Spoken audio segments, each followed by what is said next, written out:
दोस्तों हम आज पॉलिटी का टेस्ट देखेंगे, मतलब जीएस का टेस्ट पॉलिटी का देखेंगे, जो कि यूपीपीसीएस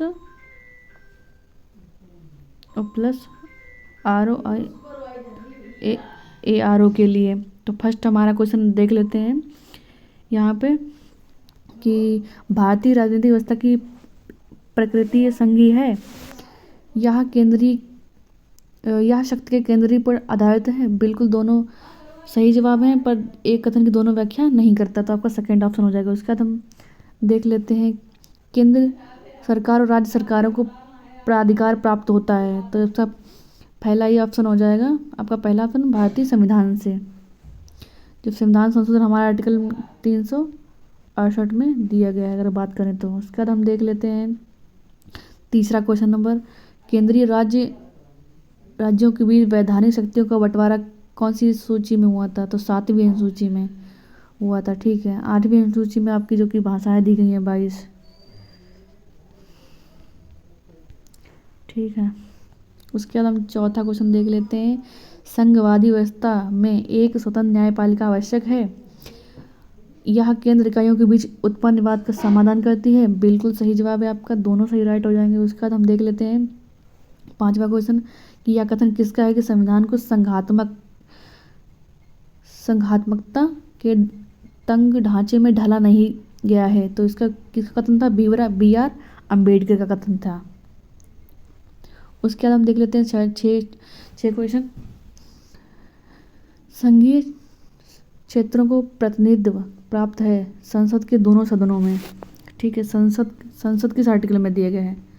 79 आर्टिकल में। ठीक है, संघीय व्यवस्था की संस्था को संविधान का संतुलन चक्र माना गया है, तो किसको माना गया है? न्यायपालिका को। ठीक है, उसके बाद हम देख लेते हैं 8वां क्वेश्चन, भारत एक गणतंत्र है, भारत में संविधान तथा नए राज्यों को शक्ति का विभाजन करता है। बिल्कुल सही जवाब है, पर एक दूसरे की व्याख्या नहीं करते हैं।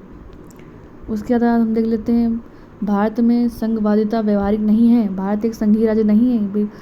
एक कथन सही हो जाएगा, पर संघीय राज्य ये गलत कहा गया, क्योंकि पहला हमारा जो आर्टिकल कहता है वो राज्यों का भारत संघात कहता है। ठीक है, संघात्मक राज्य में केंद्र राज्य शक्तियों का परिवर्तन किया जा सकता है संविधान संशोधन द्वारा किसमें दिया गया है? 368 आर्टिकल में दिया गया है। ठीक है, उसके बाद हम देख लेते हैं 11 क्वेश्चन कि एक भारत के संविधान का संघीय लक्षण नहीं है, तो कौन सा संघीय लक्षण नहीं है? कह रही, क्योंकि केंद्र राज्यों के बीच शक्ति का बंटवारा किस आर्टिकल में दिया गया है? 50। ठीक है, पूर्व लिखित संविधान अपना है, स्वतंत्र न्यायपालिका है, पर यहाँ पे दोहरी नागरिकता अपने आया है। ठीक है, उसके बाद भारतीय संविधान अर्थ संघात्मक है, बिल्कुल सही जवाब है। भारतीय संघात ना तो संघात्मक ना ही एकात्मक, बिल्कुल सही जवाब, दोनों ही सही जवाब अर्थात हमारे हो जाएंगे। उसके आगे हम देख लेते हैं भारतीय संघ के विषय में निम्न कौन सा यहाँ पे गलत लिख गया है? वचन सत्य नहीं है, तो कौन सा हो जाएगा?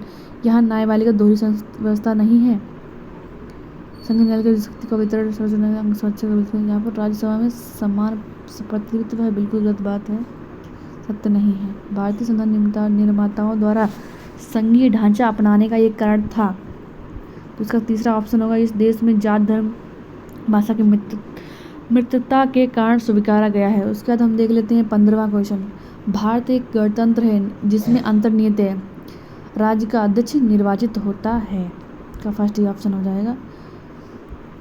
संघीय संविधान की सामान्य विशेषताओं को सूची में बताइए। यह एक लिखित संविधान, बिल्कुल सही बात है। केंद्र संसद के मध्य शक्ति को बंटवारा है, बिल्कुल सही जवाब है। विधायक और कार्यवाही का शक्ति पृथक्करण है, ये नहीं होगा, पर द्विसदनीय राष्ट्रीय विधानमंडल हो जाएगा, तो आपका तीसरा ऑप्शन हो जाएगा। उसके बाद हम देख लेते हैं भारतीय संविधान अर्ध संघात्मक है, बिल्कुल सही जवाब है। भारतीय संघात्मक है, एक साथ एकात्मक विशेषताएं हैं, बिल्कुल सही है, दोनों सही आपके जवाब हो जाएंगे। उसके बाद हम देख लेते हैं भारतीय संविधान में भारत की आधिकारिक भाषा से जुड़े प्रावधानों में संविधान संशोधन कर सकती है अपने साधारण बहुमत द्वारा। ठीक है, जो भारतीय संविधान में भारतीय की आधिकारिक भाषा से जुड़े प्रावधान होते हैं संविधान संशोधन करती है, तो कि साधारण बहुमत द्वारा। उसके बाद हम देख लेते हैं भारतीय संघवाद को संविधान में वर्णित किया गया राज्यों का एक यूनियन संघ। ठीक है, उसके बाद हम देख लेते हैं 20वां क्वेश्चन, भू राजस्व संविधान के उल्लिखित किस श्रेणी में आता है, जो पूरी तरह राज्य के दायरे में आता है। भू राजस्व जो कार्य होते हैं केंद्र के दायरे में, राज्य के दायरे में आते हैं, ठीक है। भारतीय संघवाद बल देता है राष्ट्र की एकता पर, ठीक है। उसके बाद हम देख लेते हैं आगे, एक साधारण विधेयक को संसद के प्रत्येक सदन में निम्न चरणों से गुजारना पड़ता है। प्रथम वाचन, द्वितीय वाचन, समिति अवस्था, प्रतिवेदन अवस्था, तृतीय वाचन, ठीक है। तो आपका पहला ही ऑप्शन हो जाएगा। उसके बाद हम देख लेते हैं कि संसद एक भारतीय नागरिक विचार अभिहित स्वतंत्रता को 1902 में दिए गए हैं, ठीक है। संसद में किसी भी दिए हुए वक्तव्य किसी भी न्यायालय में उत्तरदायी ठहराया नहीं सकता है। दोनों ही व्याख्या नहीं करते हैं, पर दोनों सही हैं। उसके हम देखते हैं संसदीय प्रणाली मंत्रिपरिषद की व्यवस्था के माध्यम से उत्तरदायी होती है जनता के प्रति, ठीक है। उसके बाद हम देख लेते हैं कौन सी भारतीय संविधान की विशेषता नहीं है। ये संघात्मक सरकार है, स्वतंत्र न्यायपालिका है अपने यहाँ, संघात्मक सरकार, अध्यक्षतात्मक सरकार नहीं है। उसके बाद हम देख लेते हैं गणतंत्रीय अवधारणा को किससे संबंध नहीं है। राज्य का सर्वोच्च जनता, एक राज्य में जनता सर्वोच्च होती है, बिल्कुल सही बात है। सर्वोच्च शक्ति निर्वाचन प्रधान में नहीं होती, बिल्कुल सही बात है। एक ऐसी सरकार जो जनता द्वारा निर्वाचित प्रतिनिधि को, इसमें थर्ड ऑप्शन होगा, सर्वोच्च शक्ति एक राजा के एक ही समान व्यक्ति में नहीं। तो उसके बाद हम देख लेते हैं कि संसदीय भारत शासन के लिए उपयुक्त नहीं है। भारत में संसदीय प्रभुत्व नहीं है। तो दोनों ही, ये एक ऑप्शन जो कि आपका गलत हो जाएगा और ये सही हो जाएगा बिल्कुल। उसके बाद देखते हैं संसदात्मक शासन वैधानिक संप्रद कौन होता है। संसद होती है जो कि 79 आर्टिकल में है, ठीक है। सर्वोच्च न्यायालय यानी हाई कोर्ट, ठीक है। उसके हम देख लें संसदीय सरकार गोपनीयता के सिद्धांत पर संचालित, जिसका अभिप्राय क्या होता है। मंत्रिमंडल की बैठकों का समय तथा तिथि सदन के बताए नहीं जा सकते हैं, गलत है। जो कि मंत्रिमंडल के सदस्य मंत्रिपरिषद की कार्रवाई से समझदारी को उजागर नहीं करते, ये बिल्कुल सही बात कही गई है। संसदात्मक सरकार निम्नलिखित में किसके अभाव में कार्य नहीं करती है। तो राजनीतिक दल के अभाव में, ठीक है। उसके बाद हम 31 नंबर क्वेश्चन देख लेते हैं। भारतीय राजनीतिक व्यवस्था में प्रधानमंत्री, भारत में संसदीय शासन व्यवस्था है, बिल्कुल सही बात है, दोनों ही व्याख्या करते हैं। उसके बाद हम देख लेते हैं 32 नंबर क्वेश्चन, किस दशक में भारत संसदात्मक व्यवस्था केंद्रीय से संघवाद की ओर खिसकती है। 1980 के दशक में। भारत में राजनीतिक व्यवस्था के मूलभूत लक्षण कौन कौन से हैं। यह एक लोकतांत्रिक गणतंत्र है, इसमें संघात्मक रूप सरकार, बिल्कुल सही जवाब है। सर्वोच्च सत्ता भारत की जनता में नहीं होती, बिल्कुल सही बात है। यह एक एकीकृत संविधान प्रावधान करती, बिल्कुल गलत बात है। तो यहाँ पे बी ऑप्शन आपका राइट हो जाएगा। उसके बाद हम देख लेते हैं संसदात्मक शासन व्यवस्था विधायकों कार्यपालिका का नियंत्रण होता है, बिल्कुल सही जवाब है। उसके बाद हम देख लेते हैं निम्नलिखित में से कौन सा पद केवल संसदात्मक शासन प्रणाली में ही पाया जाता है। जो कि आपका आंसर हो जाएगा प्रधानमंत्री, जो कि तीन सेनाओं का प्रमुख होता है, ठीक है। उसके बाद हम देख लेते हैं निम्नलिखित में कौन सा सही है। भारत में संविधान आध्यात्मिक प्रणाली है, बिल्कुल गलत बात। भारत नाम मात्र का राजतंत्र, बिल्कुल गलत बात है, वो सही नहीं है। भारत एक कुलीन तंत्र है, नहीं। भारत एक संस्थात्मक प्रजातंत्र है, बिल्कुल सही जवाब। तो आपका डी ऑप्शन इधर राइट हो जाएगा। बिना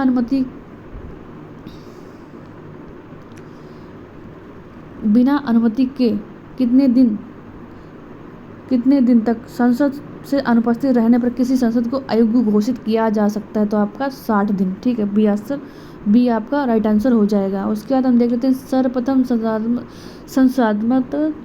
संसदात्मक सरकार किस देश से आरंभ की गई। ग्रेट ब्रिटेन, यूके में से, ठीक है। उसके बाद हम देख लेते हैं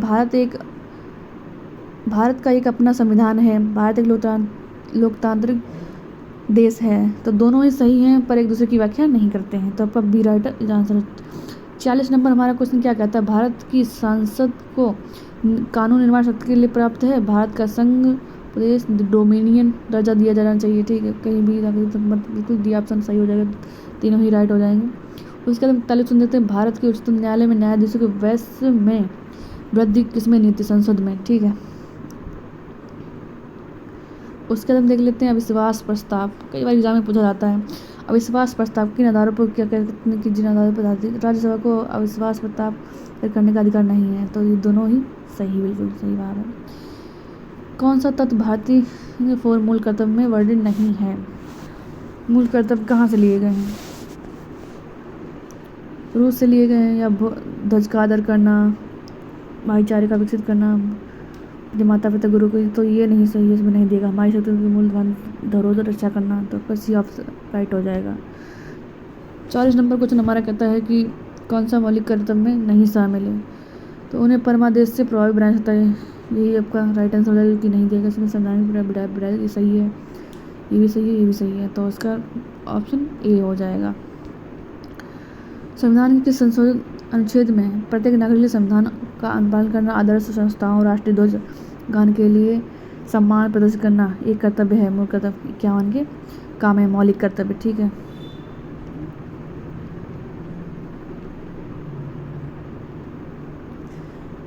ठीक है, 51 के काम है। उसके बाद हम देख लेते हैं जो कि मिलान करना, आपको सूची दी गई है। तो सूची 1 क्या कहते हैं? अंतर्राष्ट्रीय विधि के प्रति आदर बढ़ाना, तो किस ऑप्शन में दिया गया है?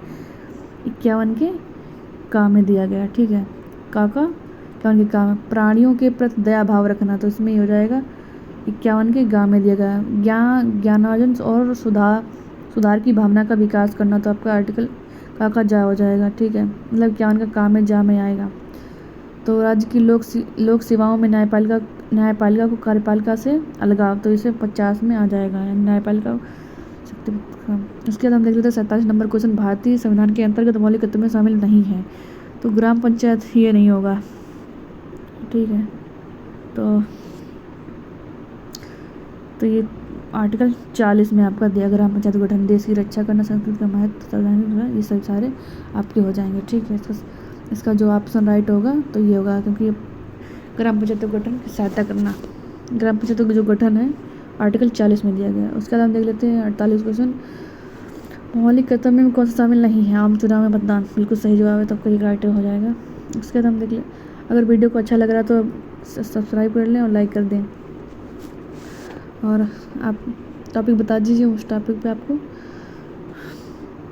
वीडियो बनाएंगे।